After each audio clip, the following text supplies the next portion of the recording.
Welcome to my class.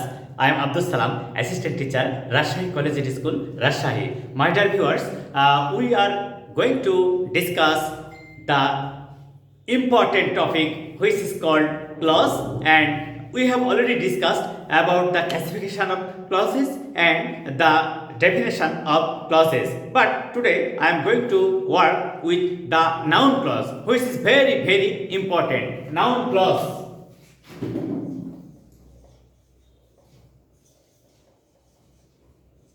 Noun clause. আচ্ছা, আমরা যখন পার্টস অফ স্পিচ পড়েছিলাম বা ফ্রেজ পড়েছিলাম তখন কিন্তু বলেছিলাম নাউন কি? Noun is the name of anything. Noun is the name of anything. In the same way তারপরে বলেছিলাম যে নাউন সেন্টেন্সের সাবজেক্ট এবং অবজেক্ট আকারে কাজ করে। একইভাবে আমরা আজকে বলছি নাউন ক্লজ সেন্টেন্সে ট্রানজিটিভ ভার্বের সাবজেক্ট, আবার কখনো ট্রানজিটিভ ভার্বের অবজেক্ট, আবার কখনো ট্রানজিটিভ ভার্বের অবজেক্টের প্রিপোজিশন রূপেও কাজ করে। তাহলে আমরা এখন উদাহরণ দিয়ে বিষয়টা প্রমাণ করি কিভাবে সেটা হয়। দেখা যাক, that he is honest is known to all. দেখো তো, that he is honest subordinate noun clause, এটা হচ্ছে প্রিন্সিপাল ক্লজ। এখানে আমরা যে বিষয়টা খেয়াল করব সেটা হচ্ছে, আমি কিন্তু এখনই তোমাদেরকে বললাম যে সেন্টেন্সে নাউন ক্লজ ট্রানজিটিভ ভার্বের সাবজেক্ট আকারে কাজ করে। আমাদের এই যে ভার্বটা হচ্ছে এই নন, এটা হচ্ছে ভার্ব, এবং তার পূর্বে এই সমস্ত ক্লজটা এটা এই ভার্বের সাবজেক্ট আকারে কাজ করছে, এই ভার্বের সাবজেক্ট আকারে কাজ করছে। তাহলে দেখো তো, it is known to all, it is known to all. তাহলে এই সমস্ত নাউন ক্লজটাকে আমরা ইট দ্বারা প্রকাশ করতে পারছি, এবং সেটা এই ইজ নোন এই ভার্বের সাবজেক্ট আকারে কাজ করছে। তাহলে আমরা কি শিখলাম এখানে? প্রথমে শিখব যে নাউন ক্লজ সেন্টেন্সে নাউনের মতো কাজ করে এবং তা ট্রানজিটিভ ভার্বের সাবজেক্ট আকারে বসে, ট্রানজিটিভ ভার্বের সাবজেক্ট আকারে বসে। এবং আরেকটি মজার ব্যাপার খেয়াল করতে হবে, সমস্ত নাউন ক্লজটাকে ইট দ্বারা প্রকাশ করা যায়, সমস্ত নাউন ক্লজটাকে ইট দ্বারা প্রকাশ করা যায়। সেই সূত্র অনুযায়ী আমাদের that he is honest is known to all, এটা আমাদের কমপ্লেক্স সেন্টেন্স, আর দ্যাট হি ইজ অনেস্ট এটা সাবঅর্ডিনেট নাউন ক্লজ, আর এটা প্রিন্সিপাল ক্লজ। আচ্ছা, এই সেন্টেন্সটা যদি আমরা এইভাবে পড়ি, it is known to all that he is honest, it is known to all that he is honest, সেক্ষেত্রে একই অর্থ দাঁড়ায়। কিন্তু আমাদের এখানে মূল উদ্দেশ্য হলো যে নাউন ক্লজ কি, নাউন ক্লজ সেন্টেন্সে নাউনের মতো অর্থ প্রকাশ করে এবং তা এই ট্রানজিটিভ ভার্বের সাবজেক্ট আকারে কাজ করে, আর সমস্ত নাউন ক্লজটাকে ইট দ্বারা প্রকাশ করা যায়। সেই সূত্র অনুযায়ী দ্যাট হি ইজ অনেস্ট এইটা আমাদের নাউন ক্লজ। এরপর দেখো,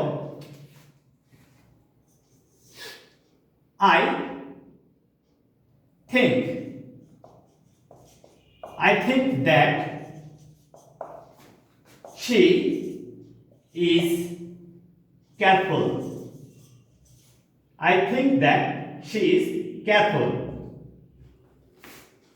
এই সমস্ত ক্লজটা হচ্ছে subordinate noun clause, I think principal clause, আর এই থিঙ্ক হচ্ছে ভার্ব ট্রানজিটিভ।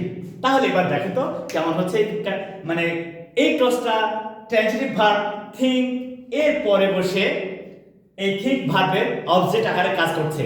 তাহলে আমরা কি শিখলাম? প্রথম সেন্টেন্স বললো নাউন ক্লজ সেন্টেন্সে ট্রানজিটিভ ভার্বের সাবজেক্ট আকারে কাজ করছে, তারপরের সেন্টেন্স বলছে নাউন ক্লজ ট্রানজিটিভ ভার্বের অবজেক্ট আকারে কাজ করছে। তাহলে আসলে সেন্টেন্সে নাউনের কাজ কি? নাউন কখনো সেন্টেন্সের সাবজেক্টের কাজ করে, কখনো ভার্বের অবজেক্টের কাজ করে। ঠিক একইভাবে নাউন ক্লজও সেন্টেন্সে ট্রানজিটিভ ভার্বের সাবজেক্ট আকারে কাজ করছে, ট্রানজিটিভ ভার্বের অবজেক্ট আকারে কাজ করছে। এবং মজার ব্যাপার হলো যে সমস্ত নাউন ক্লজটাকে ইট দ্বারা প্রকাশ করা যায়, সমস্ত নাউন ক্লজটাকে ইট দ্বারা প্রকাশ করা যায়। আমরা আরেকটা কথা বলেছিলাম যে সেটা হলো যে নাউন সেন্টেন্সে প্রিপোজিশনের অবজেক্ট আকারে বসে। Yes, that's also correct. In the same way noun ক্লজও সেন্টেন্সে প্রিপজিশনের অবজেক্ট আকারে বসতে পারে। যেমন আমরা এখন উদাহরণ দিয়ে প্রমাণ করব। It depends on what he really means. দেখো, it depends subject finite verb, এটা প্রিন্সিপাল ক্লজ, এটা প্রিন্সিপাল ক্লজ। অন প্রিপজিশন, অনটা হচ্ছে প্রিপজিশন, আর এই প্রিপজিশনের পরে হোয়াট হি রিয়েলি মিন্স, কি সে প্রকৃত অর্থে বোঝাচ্ছে। হোয়াট হি রিয়েলি মিন্স, কি সে প্রকৃত অর্থে বোঝাচ্ছে। এই সমস্ত ক্লজটা এই অন প্রিপজিশনের অবজেক্টের কাজ করছে। সমস্ত হোয়াট হি রিয়েলি মিন্স, এই সমস্ত নাউন ক্লজটা এই অন প্রিপজিশনের অবজেক্ট রূপে কাজ করছে। তাহলে আমরা কত সহজে সেন্টেন্সে নাউন ক্লজ চিনতে পারবো এবং নাউন ক্লজ ব্যবহার করতে পারবো। সেটা কি? নাউন ক্লজ সেন্টেন্সে ট্রানজিটিভ ভার্বের সাবজেক্ট আকারে কাজ করে। তাহলে সেই সূত্র অনুযায়ী দ্যাট হি ইজ অনেস্ট, এটা নাউন ক্লজ, আর ইজ নন টু অল এটা হচ্ছে প্রিন্সিপাল ক্লজ, এবং এই ক্লজের সাবজেক্টকে ইট। তার মানে সমস্ত নাউন ক্লজটা ইট দ্বারা প্রকাশ করলাম। তারপরে ক্লজ বলছে কি? আই থিঙ্ক, থিঙ্ক হচ্ছে finite verb, I mean transitive verb also. এই থিঙ্ক ভার্বের অবজেক্টকে that she is careful, she is careful. এই দ্যাট শি ইজ কেয়ারফুল এইটা সাবঅর্ডিনেট নাউন ক্লজ এবং তা ট্রানজিটিভ ভার্বের অবজেক্ট, এবং এই সমস্ত ক্লজটাকে ইট দ্বারা প্রকাশ করলাম। তারপর বলছে কি?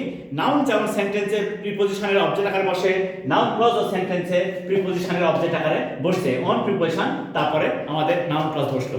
আশা করি এখানে তোমাদের আর কোনো সমস্যা নেই। প্রত্যেকটা বিষয় অনেক সহজ এবং সুন্দরভাবে লেখা সম্ভব, যা তোমরা একেবারে সঠিকভাবে ব্যবহার করতে পারবে।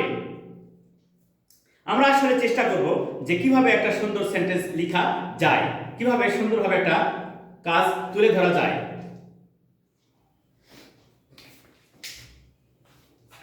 প্রত্যেকটা বিষয় অনেক সুন্দর এবং সহজ করে লিখতে পারাটা একটা ভালো ব্যাপার, যা তোমাদেরকে কোনো কাজ করতে সাহায্য করবে।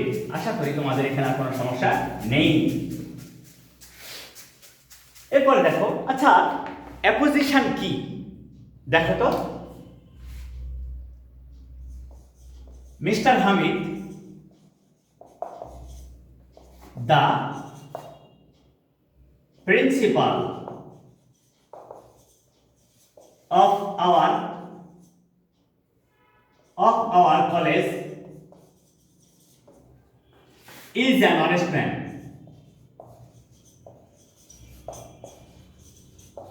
দেখো তো, mister Hamid is an honest man, mister Hamid is an honest man, এইটা আমাদের কিন্তু একটা পূর্ণ sentence. Mister Hamid is an honest man, এইটা আমাদের একটা পূর্ণ সেন্টেন্স। কিন্তু আমরা এই যে নাউন ক্লজটা, এই নাউনটাকে ব্যবহার করছি, the principal of our college, এটা হচ্ছে অ্যাপোজিশন, এটা হচ্ছে অ্যাপোজিশন। অ্যাপোজিশন কার অ্যাপোজিশন? মিস্টার হামিদের। Mister Hamid the principal of our college, এই মিস্টার হামিদ এটা হচ্ছে সাবজেক্ট এবং সেটা হচ্ছে নাউন। এই নাউনের পরে কি বসলো? The principal of our college, এইটা বসে এই মিস্টার হামিদ সম্পর্কে তথ্য দিচ্ছে। তাহলে অ্যাপোজিশনটা আসলে কি? অ্যাপোজিশন হচ্ছে সেই সমস্ত ওয়ার্ডস বা ক্লজেস বা ফ্রেজেস, সেই সমস্ত ওয়ার্ডস, ক্লজেস বা ফ্রেজেস যা সেন্টেন্সে সাবজেক্ট বা নাউনের পরে বসে, যা সেন্টেন্সে সাবজেক্ট বা নাউনের পরে বসে ওই সাবজেক্ট বা নাউন সম্পর্কে অতিরিক্ত তথ্য দেয় বা তার দোষ গুণ প্রকাশ করে। তাহলে আমরা এখানে সহজে বুঝতে পারছি কিভাবে এটা কাজ করছে। আবার দেখো তো, the news that he is no more is false. দেখো তো, দ্য নিউজ এটা সাবজেক্ট বা হেডওয়ার্ড, সাবজেক্ট বা হেডওয়ার্ড।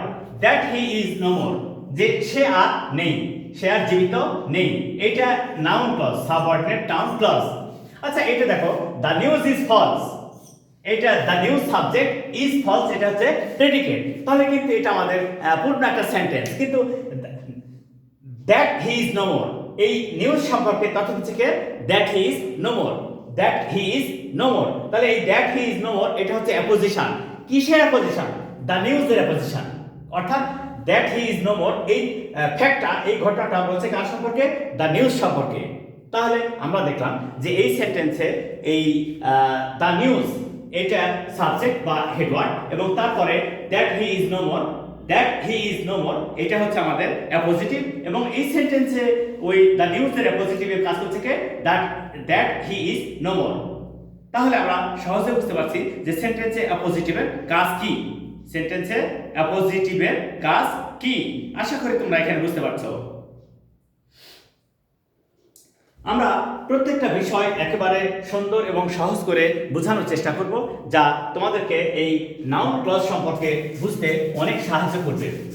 প্রতিটা বিষয় অনেক ইম্পর্টেন্ট, প্রতিটা বিষয় অনেক গুরুত্বপূর্ণ, তাই আমরা সবসময় খেয়াল করব যে নাউন ক্লজ কি, নাউন ক্লজের ব্যবহারটা কি, এটা দেখার জন্য।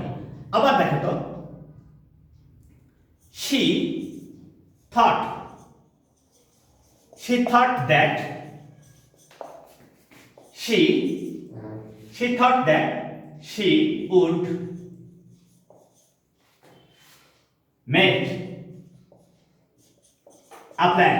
She thought that she would make a plan. She thought that she would make a plan. আসলে she subject, thought হচ্ছে verb transitive, that she would make a plan এটা subordinate noun clause, subordinate noun clause। কেন? দেখো এই thought ভার্বের object এটা। তাহলে আমরা কিন্তু শুরুতেই বলেছিলাম যে নাউন ক্লজ সেন্টেন্সে নাউনের মতো কাজ করে এবং তা ট্রানজিটিভ ভার্বের সাবজেক্ট আকারে বসে, আবার ট্রানজিটিভ ভার্বের অবজেক্ট আকারে বসে, আবার প্রিপজিশনের অবজেক্ট আকারে বসে, আবার সেন্টেন্সের অ্যাপোজিশনের কাজ করে, আবার তা কখনো সেন্টেন্সের সাবজেক্টের কমপ্লিমেন্ট আকারে বসে, কখনো অবজেক্টের কমপ্লিমেন্ট আকারে বসে। এবং সবসময় খেয়াল করব যে নাউন ক্লজটা কি কি দেওয়া হয়, এই যে হু, হুইচ, হোয়াট, দ্যাট, এগুলি দ্বারাই নাউন ক্লজ তৈরি হয়। এগুলি দ্বারাই সেন্টেন্সে নাউন ক্লজ তৈরি হয়, এবং সেন্টেন্সে এগুলি দ্বারা যে ক্লজটা শুরু হচ্ছে এবং যা ট্রানজিটিভ ভার্বের সাবজেক্ট বা অবজেক্ট আকারে ব্যবহার হচ্ছে, আবার প্রিপজিশনের অবজেক্ট আকারে বসছে, সেটাই কিন্তু নাউন ক্লজ। তাহলে এখানে আমরা যেটা বুঝতে পারছি যে নাউন ক্লজটা একেবারে সহজ এবং সুন্দরভাবে করা সম্ভব। My dear viewers, now you can easily understand what is noun clause and what actually it means and what is the function of noun clause in a sentence. So please follow my videos from the beginning to the last, and please be attentive all the time and like it, share it and subscribe it and share it to your friends so that they can also be benefited by you. Assalamu alaikum.